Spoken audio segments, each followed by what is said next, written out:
أنتم أذلة فاتقوا الله لعلكم تشكرون. سیرت و واقعات و حالات رسول الله صلی الله علیه وسلم بیانېدا او د هغې بیان په مخکې 14 جمعو باندې شوی و. بدر جنگ ته خبره راله او دا بدر په روجه کې شوی او روجه هم راورسېده. پیغمبر صلی الله علیه وسلم د بدر په دې جنگ کې په خپله هم شاملو او شریکو، سره د دې نه چې د صحابه کرامو روژه هم وه او دا جنګ هم و، خو هغوی دا بحث نه دی کړی چې دا روژه ګرانه ده او دا جنګ ګران دی او دا مقابله ګرانه ده او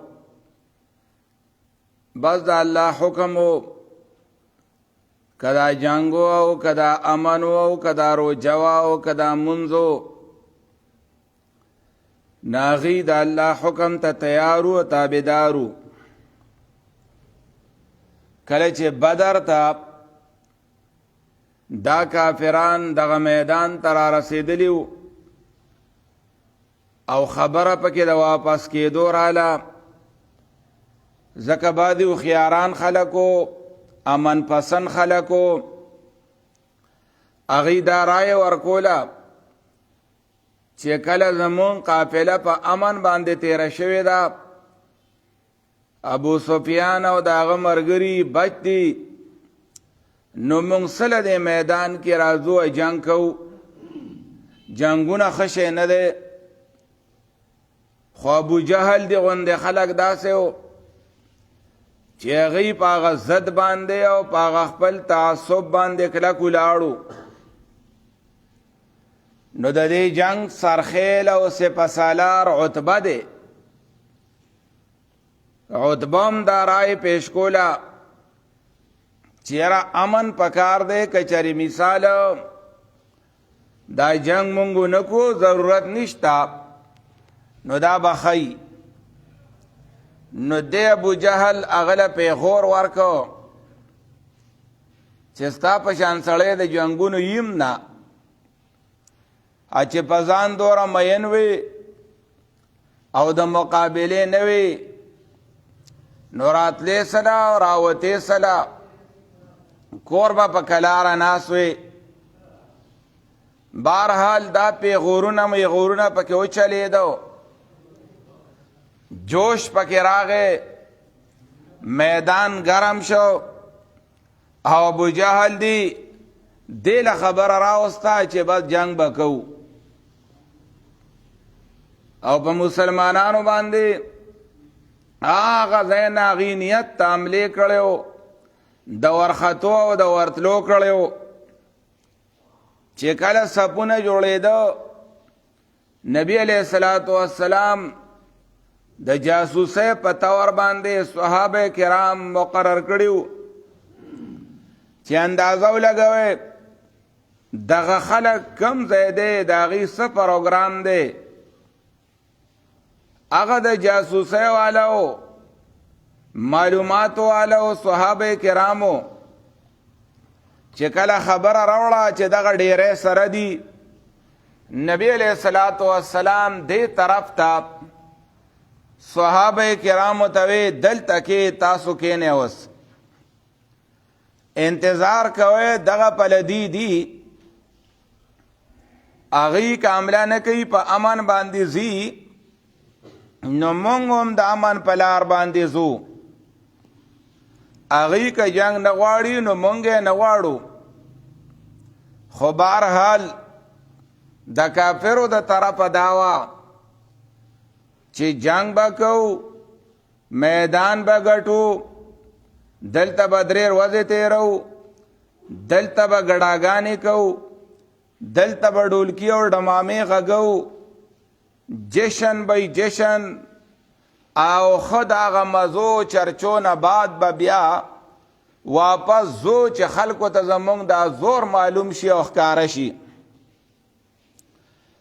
بهرحال وسار لبه مقابله او جنگ بی شپه نبی علیہ الصلوۃ والسلام او صحابه دې طرف ته تیر کړه د الله امدادو چې صحابه خو په قلاره باندې خوب وکړو په داسې شپه باندې چې سار له جنگ دی مقابله ده د تورې لاس په لاس باندې جنگ دی خلکو له خوب نه وردي د شپې خدا د الله امدادو چې مسلمانانو خو په قلاره خوب وکړو صرف یو بنی آدمو چې ټوله شپه خوب نه دی کړی هغه بنی آدمو رسول الله صلی الله علیه وسلم چې د الله نه دعاګانې غوښتې د الله نه سوالونه کولو چې الله پاکه دا لږ ټولګی د مسلمانانو دی که چېرې دا د مخ د ځمکې نه لاړه او روک شو نو یقین نه دی چې بیا په دې ځمکه ستا عبادت وشي ربا یا الله را دې لږو دا کمزوري دا غریبانان ستا په دین باندې ستا د کلمې دپاره ستا د یووالي په سر باندې الله ستا په توحید باندې الله جنګیږي الله د دې امداد وکړه نبی علیہ الصلوۃ والسلام لا صحابه کرامو د میدان یو طرف ته یو داسې سفر جوړ کړو په هغه سفر کې نبی صلی الله علیه وسلم ته غیر چاپیره میدان ښکارېده او د هغه ځای نه د صحابو انتظام برابرو د هغې پروګرام یې د هلته نه چلو او دعاګانې کولې چې الله زمونږ امداد وکړه نبی علیہ الصلوۃ والسلام چې سار شو مرګرو ته وی تاسو به وسم ورځئ نه هغوی چې راشي او رانږدې شي دلته هسې به د لرې نه غشي نه ولې راولئ چې تاسو سره کوم وسله ده او کوم غشي دي هغه تاسو چلاوئ او ضایع کوئ یې داسې نه د لرې نه به ګزار نه کوئ چې کله هغوی تاسو ته نږدې راشي وَإِذْ غَدَوْتَ مِنْ أَهْلِكَ تُبَوِّئُ الْمُؤْمِنِينَ مَقَاعِدَ لِلْقِتَالِ نبی علیہ الصلوۃ والسلام د کور نه چې راوتلی په دې نیت باندې په دې اراده باندې چې جهاد دی د هغه سفر نه د هغه ځای نه چې را روان دی مسلمانانو ته ځایونه برابرولو مورچو کې کینولو ستاسو دا غاړه شوه ستاسو دا غاړه شوه څوک یو ځای کې برابرول څوک بل ځای برابرول نبی علیہ الصلوۃ والسلام په خپله زغره اچولې ده او د لښکر ترتیب یې برابرو په صحابو کې یو جوش او یو جذبه هغې سره هم راتله چې وګوره نبی علیہ السلام په خپله لګیا دی زغره یې اچولې ده او صفونه برابروي په دې صفونو نیغولو کې وی بالکل نیغ به ولاړ یې د څنګه چې د مانځو زمونږ د مانځه هغه صف هم کوږ دی نبی علیہ الصلوۃ والسلام به د مانځه صف هم ښه نیغه چې بالکل د غشي په شانتې نیغ صفي اوس مونږ په ځمکه ورته کرښې راښکلي په ځمکه یې ورته نشانات جوړ کړي په ځمکه یې ورته تارونه راښکلي نو څوک وایي پونده پکې دی څوک وایي پنجه پکې دی څوک پې د خپې منځ راولي او څوک مخکې څوک وروستو د الله د رضا دپاره کار دی نه دا صف نیغېده دا د مانځه حصه ګڼي نه د دې څه ضرورت څوک ګڼي نه حالان کې دا ټولې خبرې مونځ دی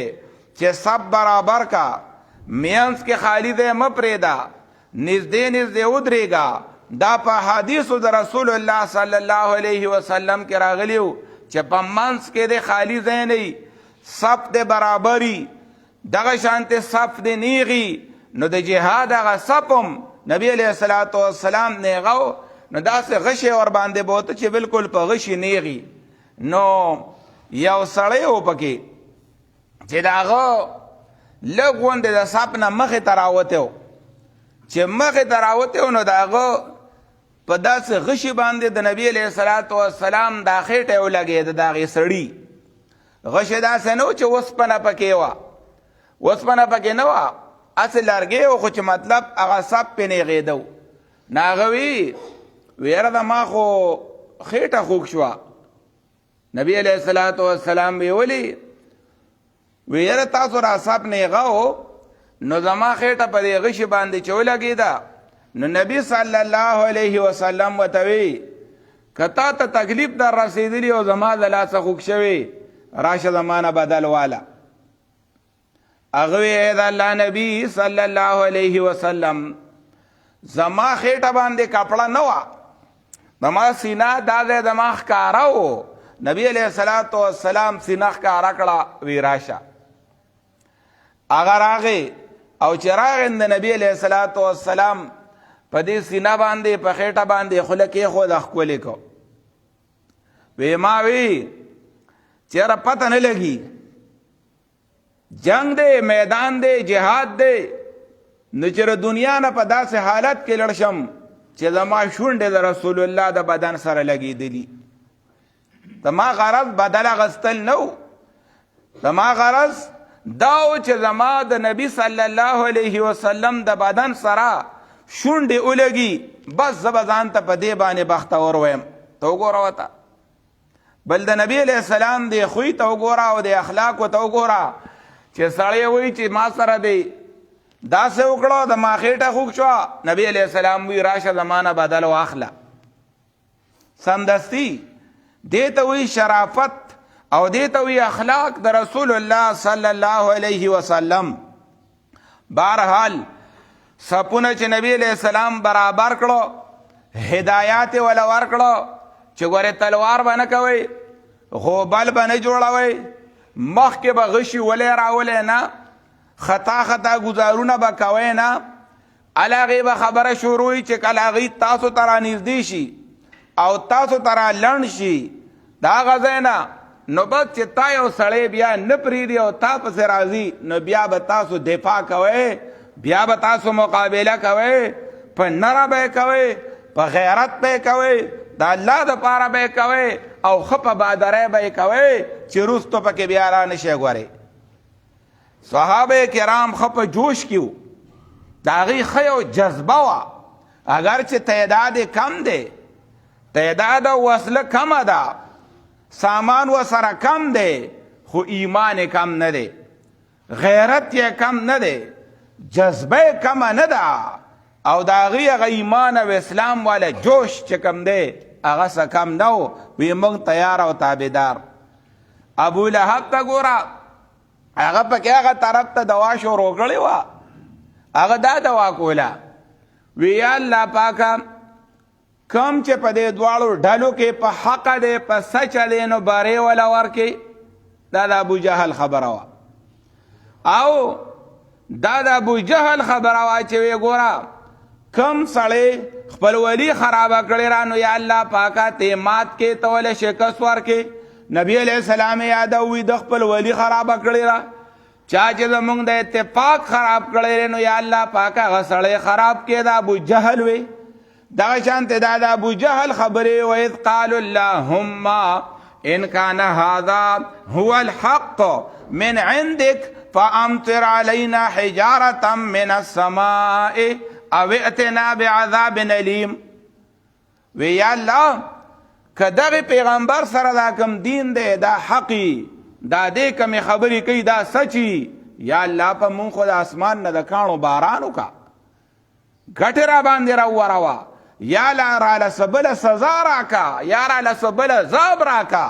نو بس اکه چې ځان ته یې کوم څه ویلي و هغې قبول شوي و عذاب په دغه ورځ باندې مردار شوی دی. بیا ګوره دې وجې نه مسله دا ده چې خپل ځان ته خپلو بچو ته به خیرې نه کوې د قبلېدو وخت معلوم نه دی. بعضې سړی خپل اولاد ته غصه شي نو اولاد ته خیرې کوي. بعضې میندې هغې خپلو بچو ته وي ټوکړې ټوکړې د الله راوله الله دې مړ کا په ګولو سوړ شي او په پلانې په بېعزتۍ موړ شي او پلان او ډینګ نو اکه چل ورسره وشي. ځکه نبي صلی الله علیه وسلم فرمایلي و چې تاسو به ځان ته او خپلو بچو ته د خفګان او د غصې په وخت کې خیرې نه کوئ هېڅ پته نه لګي چې که ستا دا دعا ولګېده نو بیا به خفه ابو جهل ځان ته خیرې کولې یو قسم له په ډېر اخلاص باندې دا دعاګانې کولې او وروستو چې ورسره وشوه بیا نو الله آیت راولېږه ان تستفتحوا فقد جاءکم الفتح. تاسو فیصله غوښته، تاسو وی چې الله پاکه نن فیصله وکړه، نو بس هغه فیصله نن وشوه که نه، دود او پانی شه که نه. او که تاسو وان تعودو نعودو ورته وی چې و پاتې پلې کافرو که تاسو بیا راګرځئ نو الله وی زه به بیا هم د دې مسلمانانو امداد کوم، زه بیا هم راګرځم. که تاسو صبر شوئ، که تاسو توبه ویسته، که تاسو ایمان او اسلام ته راغلی نو خیر هم په دې کې دی او بېخیري هم په دې کې ده چې د پیغمبر مقابله، د اسلام مقابله، د دین مقابله دا ستاسو دپاره د خیر خبره نه ده. رک بشئ او تباه بشئ، دا مه کوئ. خو هغې خو نه صبرېده د خپلې نه. بهرحال نبی صلی الله علیه وسلم هم دعاګانې کولې، الله ستا امداد هم پکار دی. او په دغه وخت کې یو دوه صحابه کرام چې ته تلي وو اپله څه معلومات وله، ناغه دغه ابو جهل دی هغې غاړې نیولي وو. ورته وی تاسو که ځئ نو پرېږدو هو نه، ځکه نه پرېږدو چې هلته به د محمد صلی الله علیه وسلم د هغه په لښکر کې د مونږ خلاف جنګېږئ، د هغې امداد به کوئ تاسو، نو پرېږدو هم نه. نو هغې ورته وی چې نه امداد خو نه کوو. وی چې امداد نه کوئ نو ځئ.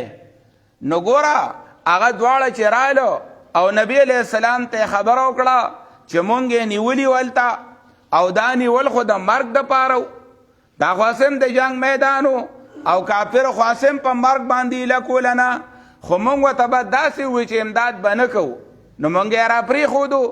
نو نبی صلی الله علیه وسلم ورته وی تاسو کښېنئ، تاسو هغې ته او کړي دي چې امداد به نه کوو، لہذا په داسې حالت کې به مسلمان خپله خبره ریشا کوي، خپله وعده به ریشا کوي.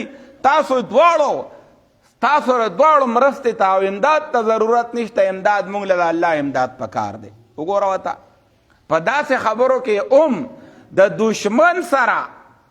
دشمن سره کړې وعده پالله، په داسې په میدان د جنگ کې هم دا زمونږ د دین اخلاق دي، دا زمونږ د اسلام هغه خویونه دي. هغې ته وی تاسو په کلاره کښېنئ، غم مه کوئ، بد دوا کوئ.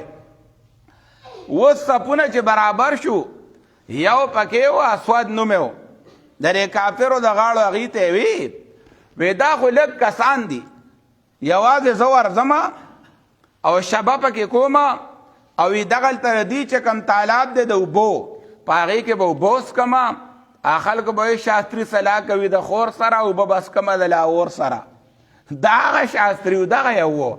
وی د مسلمانانو چې کوم اپله ډنډ دی د اوبو، هلته به اوبه وڅکمه او بیا راځم او په هغې باندې ورلم. چې راغی نو جوړ حمزه رضی الله تعالی عنه د نبی علیه السلام تر اور پسې ورپاسېده. اخیر چې یو ساعت ګزار د یوې د بلې وشوه چې غرب چې دا خپې وله ووله، خپه ولګېده، دلته خپه پرېوته کټ شوه د هغه اسود نه را کافر نه، او هغه د بلا بچې په خړپوسو بیا را روانو دی خوا، بیا هم په شانته. ګوره هغه زمانه کې عجیبه خلک و که نه، چې د غیرت ته ګورې، د پښتو ته ګورې، د نرتوب ته ګورې. نو دا د اوس زمانې دا شهزادګان چې دي نو بد دا خو ال د ویلو نه دی او ځای د خیلو نه دی، سړی څه ویلې نه شي. نو په دې بلې مالوچ راځي نو ښه، نو هغه په څلور بوړي را روانو بیا، او دې ډنډ ته خو به ځان راسوم او راځم به. اخپې نه وه، اخپې داسې هم نه وه لګېدلې، په توره لګېدلې وه. وګوره ورته. او بیا حمزه رضی الله تعالی عنه چې بیا ورغی، بیا یو څو ګزاره وو، نو بس هغه اوبو کې یې ډوب مردار کو ویزا. بیا هغې وی مقابله به کوو، کافر وی خو طریقه دا چې اول درې کسان بادران رابار کې یو په یو به مقابله وشي، نو د هغې نه به بیا خبره یو پله شي، روح به جوړ شي. مسلمانانو وی ټیک ده. د هغې غاړې درې تنه رالو، یو پکې هغه عتبه راغی، نو عتبه خو یو سردار و ځکه راته د دغې جنګ کمانډر دا عتبه و، د ابوجهل دی مشر. دویمه دا وه چې دل ابوجهل پیغور ورکړی و، پیغور ناکاره شعر. دا اوس چې پښتانه په پښتو کې راځي او دا مرګونه کوي او دا فسادونه کوي د پیغور د لاسه، دا هغه د ابوجهل نشې شروع دی. دا پیغورونه د هغې عادت دی سړیه. چاله پیغور دله پیغور ورکړی عتبه له چې ستا جنګ ته ډډې لګي نه، ته جنګ کولی نه شې. هغه وی یو زره ووتم په خپله، یو خپل زوی رابار که ولید نومې و، عتبه ولید، او درې مې ځان سره رور رابار که شیبه، ټول د یو کوره راله. یو زوی ما، یو مې رور دی، ادا یو مې زوی دی، بس وی موږ درې واړه رالو. ښه برابر راوواته. د دې غاړې نبي علیه الصلاة والسلام 3 تنه ورپاسول، وی دی تاسو ورشئ. عبدالله ابن رواحه او داسې دوه نورو هغوی چې ورلو نو عتبه ول آواز ورکو، وی دا راته ووایه چې کسان څوک څوک د کوم ځای یې؟ هغوی وی مونږ 3 تنه یو، پلانې پلانې پلانې، او دا د مدینې اوسېدونکي. نو عتبه دې ورته وی مقابله زموږ تاسو سره نه ده، مونږ له هغه خپل نسبیان پکار دي، د مکې خلک مهاجر یادولو. وی تاسو خو له دې ځای خلک یې، تاسو خو پناه ورکړې را، خو زموږ چې کوم دشمن دلته راغلي دي هغه مهاجر یادول د نبي علیه السلام سره چې د مکې نه کوم راغلی خلکو، وی هغې کې راته 3 رابار کې. ته ګوره ورته جنګ کې هم اصول یو قسم خبره وه، ښه برابر. اوس خو سړی دی خو په جاله کې مرغۍ ولي، اوس خو دې وخت کې د هغو د پاسه ناسته مرغۍ دا هم په دشمنۍ کې، دا خو زنانه پکې هم خلک، ماشوم پکې هم خلک اخوا دېخوا کوي. دا اوس خو څه نه پښتو ده نه انسانیت دی او څه لبه ده. بهرحال نبي علیه السلام به ټیک ده ښه، هغې 3 واړو ته یې تاسو راځئ واپس. هغه 3 واړه واپس کېناستو. وی پاسه نبی علیه الصلاة والسلام وی حمزه خپل تره یاد کو. نو بس حمزه رضی الله تعالی عنہ پاسید وی خجی. بل رشتہ دار یاد که عبیده رضی الله تعالی عنہ هغه وی خجی ودرېده. بل وی علی رضی الله تعالی عنہ چې د نبی علیه السلام د تره زوی دی. بد دا 3 واړه یو قسم پر رشتہ دار یاد کړو. وی 3 دا دي، هغه پلو هم 3 دي، دیخو هم 3 دي. نو یو په یو به مقابله، یو په یو ولید په مقابله د علی رضی الله تعالی عنہ، او دغه شانته عتبه هغه په مقابله د عبیده رضی الله تعالی عنہ کې، او شیبه دا په مقابله د حمزه رضی الله تعالی عنہ کې. ابز لومبه معرکه شروع شوه. چې وشوه نو حمزه رضی الله تعالی عنہ خو هغه خپل مقابل په لږ ساعت کې ټکو صدرې کا خو مردار شو. هغه ولید چې هغه هم د علی رضی الله تعالی عنہ د لاسه مړ شو، او عبیده رضی الله تعالی عنہ دې دواړو کې لږ مشر و. هغه چې مقابله کوله نو دیم زخمی شو، هغه بل هم زخمی شو. بهرحال هغه کافر خو هغې مړ که، خو دې زخمی شو. چې دې زخمی شو نو خپلو ملګرو راوچت کو او د نبی علیه الصلاة والسلام خواله یې راوستو. زخمی و، په زخمی حالت کې ور خپل ملګری په دغه ځای کې پرېښی نه دی. نو هغه چې راغی نبی علیه السلام ته یې وی یاره وی زه خو دغه شانتې ډېر سخت زخمی و، بیا هم وفات هم شو، شهید هم شو. خو نبی علیه السلام ته وی زما هغه شهادت لکه چې زما نه لاړ ده به د الله په لار کې شهید نه حسابېږم که زه مړ شم، ځکه دی خو د میدان نه تر دې دی پورې ژوندی را رسولم. نبی علیه الصلاة والسلام وی نه، که ته وفات شو نو ته به شهیدې، ستا شهادت به شهادتي. د دغې نه پس دې کې یو پکې بلو هغه وی زما نوم ابو کرش دی، یوازې راووت د کافرو د غاړې. هغه وی دا دې څه چلو که تلوار غوندې جوړه کړه؟ وی دی یوازې درلم. چې راغرې والی جوړ دا دی کې ورته صحابي ور مخامخ شو جوړ، بس هغه هم په ځای کېښود، ختم شو. د هغې نه پس ابو جهل ولګېد، د خلکو ته یو تقریر شروع کو. وی لکه وی دې زمونږ د 3 واړو ملګرو تلوار وکړه، دې لږه ساړوبي وکړه، موږ تلوارې واله نه یو، را میدان ته را مخکې شئ، د دې 3 واړو بدل بالو. د هغه مخکني په ډنډ کې چې کوم مړ دی د هغه بدل بالو، دا بل چې کوم مړ شه د بدل بالو. موږ به دا مسلمانان د نبی علیه السلام دا ملګري دا په پړو باندې تړلي ځان سره مکې ته بوځو چې خلاص ته نه شي. شابه یو لوی جذبه یې جوړه کړه او یو لوی تقریر وکړ، جوړ غوبل یې جوړ کړ.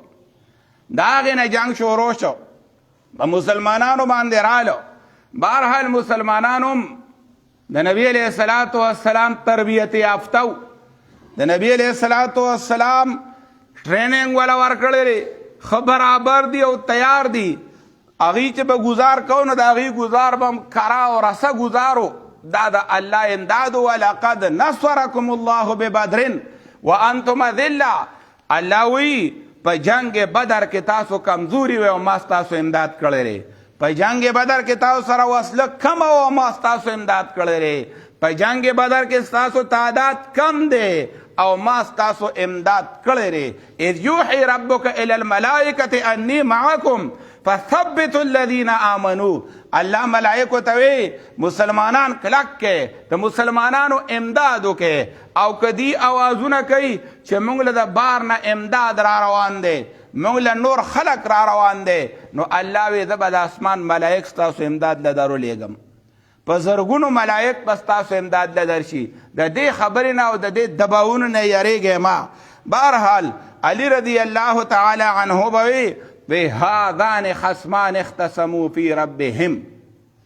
الله چې قرآن کې ویلي دي چې دوه ډلې وي او د الله په سر باندې د هغوی جګړه وه.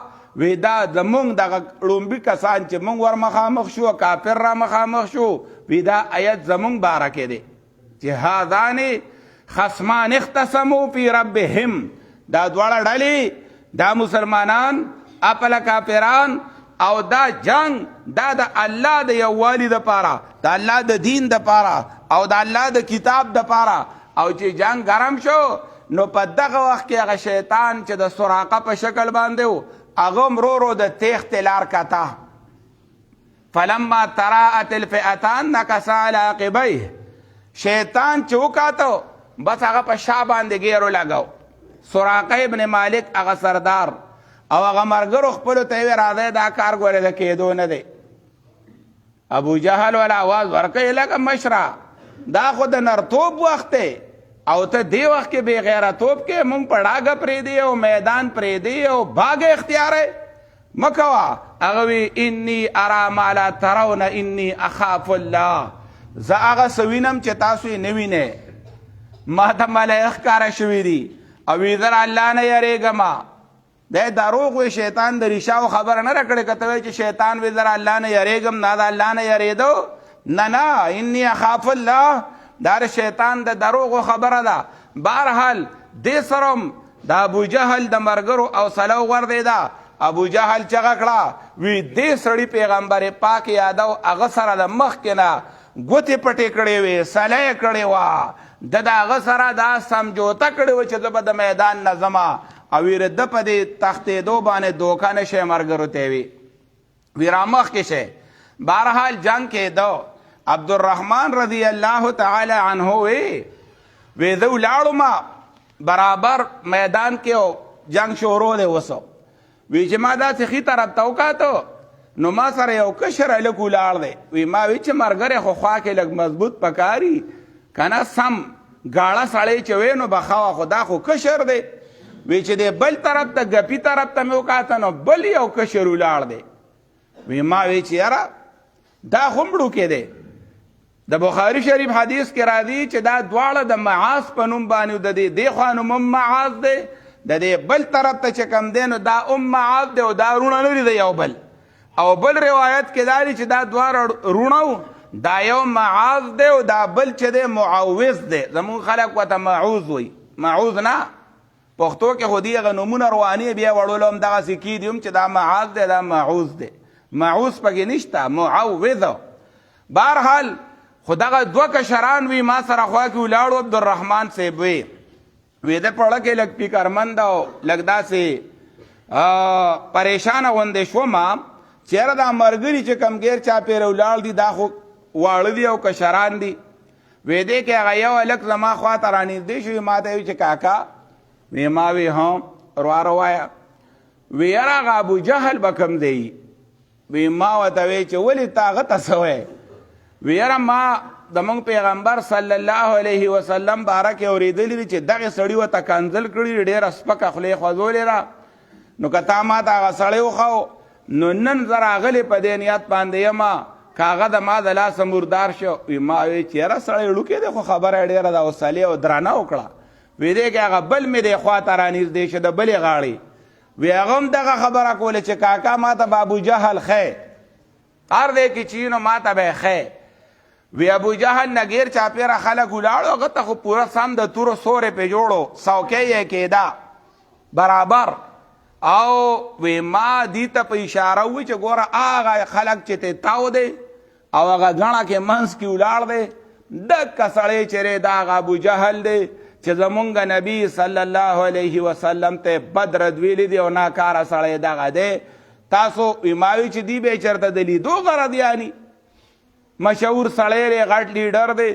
وی به دې کې چې یو ساعت وشو نو د بجلۍ د کرنټ په شان هغه دواړه یا دی دی او یا هلته تلي او یو د یوې غاړې ګزارونه پې کوله او بل پې د بلې غاړې ګزارونه کوله. سړی یې راوغورځاو چې هغې څو په ځان پوهېده نو هغه راوغورځاو او هغه یو چې و معوذ رضی الله تعالی عنه معوذ یا معاذ هغه په دې مقابله او په دغه ورځ باندې بیا شهید شوی هم دی.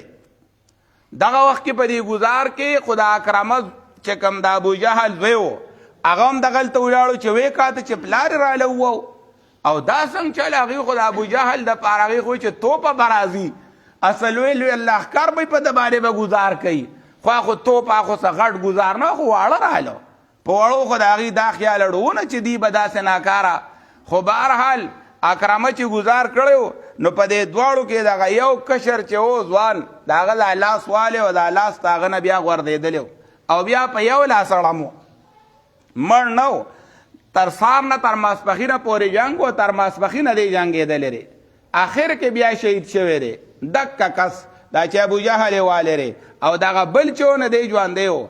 ابوجهل چې دا ګزارونه وخوړه که نه نو بس هغه د اس وغورځېده او خلکو چې غیر چاپېره وکاتو چې دا خو هغه زمونږ سردار او عتبه خو په ړومبي کړاس کې تللی دی جرنیل او کمانډر صاحب خو په ړومبي غرب کې تللی دی و دا سړی و نو دیو مو غورځېدو نو بس خلکو حوصلې بایلي او په یوه په بله باندې تښتېده. ماسپښین ټیم چې کېده نو چا توره پرېښې وه چا نیزه پرېښې وه چا اس پرېښی و چا اوښ پرېښی و او چا میدان پرېښی او ټول په یوه په بله باندې تښتېدلي وو او یا تنه مردار شوي دي او یا تنه مسلمانانو ژوندي نیولي دي او یا او په دې او یاو مړو کې هغه عتبه او هغه شیبه او هغه ولید او هغه ابوجهل او هغه امیه هغه سړی و هغه چې بلال صاحب سره به ظلم کوه راښکه به تاسو خو دا کیسه اورېدلې را چې بلال صاحب خو دکه امیه سردار بیا د بلال صاحب د لاسه مردار شوی هم دی. بلال صاحب بیا وی یاره لږ خفه ومه ځکه چې بیا داسې ولاړو او نه تې خبرې کېدې خو وی توره یې راړوله په ما نو یې ما پې ګزار وکړو لکه وی هغه ته دا ډېره دغه ښکارېده چې و څاروو والا و شپن کیا او ما ته وی په هغه وخت کې هم د لویې او د تکبر خبرې کولي ما وی چې کاکا دا د حساب کتاب وخت دی دا د ټوکر وخت نه ده او د دې بلال صاحب د لاسه هغه امیه سردار هغه مردار شوی دی. داسې نورم غټ غټ سرداران او غټې غټې کپرې په دکه ورځ باندې غورځېدلې وي. نبي صلی الله علیه وسلم ماسپښین نه پس مرګرو ته وی سړي خو لاړو خو دا چې کم مردار یې پرېښودی تاسو داسې یو اندازه ولګوئ په دې کې چې هغه ابوجهل د هغه لاش پکې چې تشتی او که نه څنګه چل دی. ګوره په کار دا و چې بعد لاشونه هغې ځان سره یا وړی وی یا زخمیان وړی وی نه هغې باندې دومره ساړوبي راغلې وه چې هغه که زخمي دی هغه هم دغسې پرېښی دی او که هغه لاش ماش دی هغه هم دغسې پرېښی دی او خپې یې سپکې کړي دي ځان یې رسولی دی. نو صحابه داسې عبدالله ابن مسعود رضی الله تعالی عنه وی چې زر علم نو ابوجهل پروتو علا ژوندی و ته ګورو ته سا پکې و دا د ظالم بچې مردارېده نه مړ کېده نه لکه پیشو یې بلا سا ولګېدلې او وینه تې بیدا او پروتو وی چې زه وله رالمه نو وی ما ورته وی چې بس د الله د دین مقابله هم کوله او الله پاک د سره وکړه دا د الله امداد و نور څه نه و د الله پیغمبر له مخې له راتلی او چې د الله د پیغمبر مخې له راځې د حق مخې له راځې نو دکه چل به د سره کېږي. نو وی هغه وی چې په کلاره کښېنه. ګوره دغه وخت کې پروت دی او ثابت یوزي او ساعت پسو په کلاره کښېنه. تاسو یو سړی وژلی دی خو دا راته ویمه چې په دې ټولو خلکو کې زما په شان سړی چې دا زه څنګه یم او زه مرم نو زما په شان سړی پکې بل نشته. زما نه غوره سړی پکې تاسو وژلی ګورې نرې وي. دا راته ویمه. عبدالله ابن مسعود رضی الله تعالی عنه ورته وی هر څه چې دي خو د الله پاک د دین غلبه دې ولیده، د الله د نبي غلبه دې ولیده. ایمان ته به راغلی وي، ایمان کلمه به دې ویلې وه. هغه ورته وی داسې کار دی خفقان په دې نه کومه، خفه په دې یمه چې د زمیندار او د باغوانانو د لاسه ولګېدمه. دا چې چا والې و دا د مدینې خلکو او د مدینې خلکو به زمینداري کوله. نو هغه خو دواړه د معاذ او معوذ چې دا د مدینې وو. نو وی یاره د باغوانانو او د زمیندارو د لاسه مړ شوم. نو وی چې د لوی سړي وژلی وی نو ما به لا وی چې یاره خدا را چې داسې خلکو. هغه ورته وی ښه دې سړي د عبدالله ابن مسعود سره چې کوم ظلم کړی هغه ما له پرې سټ باندې خپه کېښوده په دې سټو چې ورګه بابا وی ما ته وی چې او بیزوګره ته ګوره په دغه وخت کې او بیزوګره ډېر په اوچت ځای باندې رخپه کېښوده، ډېر په پورته ځای باندې رخپه کېښوده او ډېر په ګران ځای باندې رخپه کېښوده. بابا وی داسې چل دی ځان سم کا او جومات ته دغه ځای نه دی دا وخت. بهرحال هغه سار مرته کټ شوی هم دی بیا او مردار شوی هم دی. خو ګوره په دکه وخت کې هم چې دا ساتې کلوزي هم نو په هغه وخت کې هم پیغور ورکوي چې بیزوګره. عبدالله ابن مسعود رضی الله تعالی عنه دغلته څه وخت کې څه څاروي سرولي وو، بیزې یې سرولې وې، چیلۍ یې سرولې وې. دا خو پیغمبرانو هم دا کارونه کړي وو. دا خو موسی علیه السلام هم دا بیزې سرولې دي، دا خو شعیب علیه السلام هم ساتلي دي. دا څاروي ساتلو دا یو سپکه پیشه خو نه ده، خو به هر حال هغه وله یو پیغور غوندې ورکو. نن ممکن دا بعد خبرې د ابو جهل غوندې دي چې یو سړي ته د هغه د پیشې د وجې نه سپک ګورو، څوک د اوسپنې کار کوي هغه ته د هغې د وجې سپک ګورو، څوک د څرمنې کار کوي هغه ته د هغې د وجې نه سپک ګورو، څوک څه بل څه کار کوي دی پیشه ده دغه کسب دی حلاله روزي ګټي نو د هغې د وجې ورته سپک. دا پیغور نبی علیه الصلاة والسلام چې داسې وکاته چکر یې لګاو وی دا د دې امت فرعون دی. دا ابو جهل یاد کوي د دې امت فرعون ننداره که کوی نو ادا دی. خو دا فرعون چې زه سوچ کومه د دې امت دا فرعون د هغې فرعون نه ناکاره ګوره هغه فرعون باندې چې سخت راله نو بس فلما ادرکه الغرق یا حتی اذا چې کله هغه ادرکه الغرق قال آمنتو انه لا اله الا الذي امنت به بنو اسرائيل وانا من المسلمين. هغه په دغه وخت کې کلمه وی چې کله غر کېدو هغه فرعون د موسی علیه السلام هغه چې و او دا فرعون چې و نو د باندې چې کله د مرګ وخت راغی نو کله وی زه لوی یم او کله وی زما په شان پکې سړی نه و، زما په شان پکې خاندان او کله وی زه زمیندار و باغوانانو د لاس افسوس کوم چې ولګېدم او کله وی ته بیزوګرې خپا خوا کا. او په دغه وخت کې هم افسوس نه کو چې ویلې وي چې یاره خفه یم په هغه خپل کفر او په هغه خپل شرک باندې. خدای لوی وه دا تکبرو دا د ابو جهل دی هغه غرور او تکبر. لا تکونو کالذین خرجوا من دیارهم بطرا ورئاء الناس. لوی چې څوک کوي او تکبر چې څوک کوي د هغه انجام بیا دای کنه. دا لوی او دا تکبر دا د هغه ډوزې او غټې خبرې وي. زه وایم پکار دا دي زما استاد د خولې نه د عجزۍ د فقیرۍ وړې وړې خبرې روزي، وړې وړې خبرې او دا غټې خبرې او دا ډوزې چې دي دې سره داسې سړی د خلکو د نظر او د دعاګانو نه هم ګورې غورځېږي. او وی ستا اختیار به همیشه نه وي دنیا کې، ستا اختیار به همیشه نه وي دنیا کې، په هوا کې نو په خیالونو مرغې مانی و هوا کې. ستا اختیار به همیشه نه وي دنیا کې، په خیالونو مرغې مانی و هوا کې. نو ځان فقیر که چې هر څوک د خواله راشي ځان فقیر که چې هر څوک د خواله راشي مغرور کله یادوي څوک په دعا کې مغرور سړی ان الله لا يحب كل مختال فخور دا الله پاک هغه سړی نه دی خوښ چې هغه غاوره دی هغه ډوزمار دی هغه د ځان غټې غټې وي داسې سړی د الله نه دی خوښ ادي ورته وایي نه هغه سړی نه دی خوښ چې په روژه کې په ډانډ کې کښېني په اوبو کې کښېني نه وي لږ ارت بیارت به نه کښېني وي دې سره روژه ماتېږي وایي دا کوم کتاب کې دي استاد راونیوه دا خبره چې په ډانډ کې زه وایم پکار دا دي دغه نور پال پکار دی د پښتو دغه ناسته پکار ده د غیرت دا ژوند پکار دی دی ورته دا خبرې کوي چې روژه دې سره خرابېږي چې په ډانډ کې ارت بیارت وی خیر دی که روژه دې مثال په مردارو باندې ماتوله خیر دی که رشوت دې په روژه کې پرې نه ښوده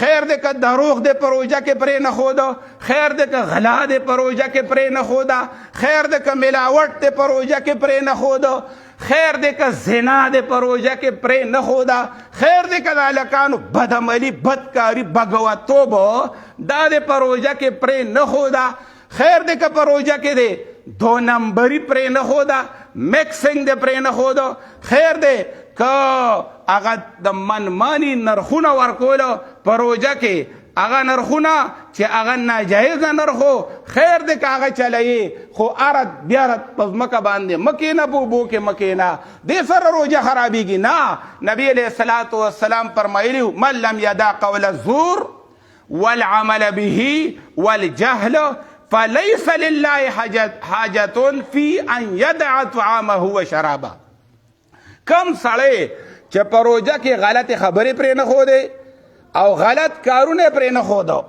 غلط کارونه دا غلط عملونه دا کم سړی به چې هغه به هغه خپل ځان سم کړي په دې روژه کې خو په دې روژه کې هم هغه قسم دی او هغه دروغ دی او هغه په دروغه ناحقه سوګندونه دي او هغه غلاګانې دي او هغه قتلونه دي او کوي او صرف د دې سره غم دی چې استادو روژه په مالګه ماته کم که په اوبو یې ماته کم که په کجوره یې ماته کم ډېر ثواب پسه کې دی وایي په مردارو یې مه ماتوه په حرامو یې مه ماتوه د غلا په مال باندې مه ماتوه یاره یقینو که دې دفترو ته ته ورځه که هغه دفتر د وابړې دی که هغه دفتر د خزانې دی که هغه دفتر د پټوارخانې دی که هغه دفتر د بلې یو محکمې دی نو که چېرې رشوت پکې ولاړي نو ماته ووایه که غلا غلطي پکې ولاړی نو ماته ووایه نو دا روژې دې ته سایت لري صرف ټوکری ته وره فلیس لله حاجتون وي د الله هېڅ حاجت نشته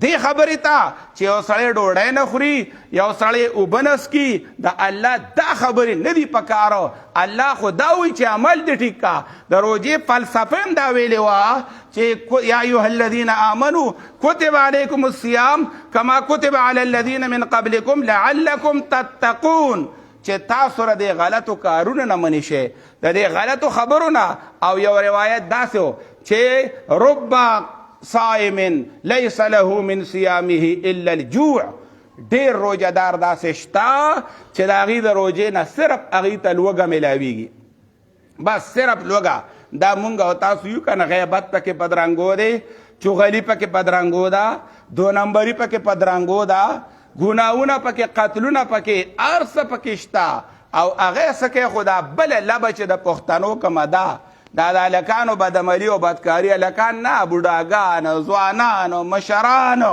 چې کومې بدعملۍ او بدکارۍ کوي ما ته چاوي دا یو دوا راته ووایي چې داسې عمل نه سړی ځان ساتي ځکه وي دا ملک د بګو ډک دی ما ورته وی دوا خو دا هغه دا ده چې کم مرض په بل باندې راځي که نه کم مرض د یو نه بل ته لګي نو نبي علیه السلام وی په دغسې وخت کې چې داسې سړی ووینې نو دا دعا به کوې چې الحمد لله الذي عافاني مما ابتلاك به وفضلني على كثير ممن خلق تفضيلا دا به وایي وي دا به کوم وخت وایم وایم دا چې کله دا بنیان ویني نو دا بنیان خو ټول اکثریت د ناجوړو دی غیرتي خلق پکار دی سړیا درانه خلق پکار دی قسم دی درانه غیرتمند خلق پکار دی پښتانه خلق پکار دی کلک خلق پکار دی دا ابو جهل دی خو یقینو که غیرت باندې په حد تمام هر څه چې د نبی علیہ السلام تر په کفر کې تللی یو قسم له ووایه ابو طالب بابا خو د غیرت سرخیل او سردارو اوس دا څه منافقت دی سړیه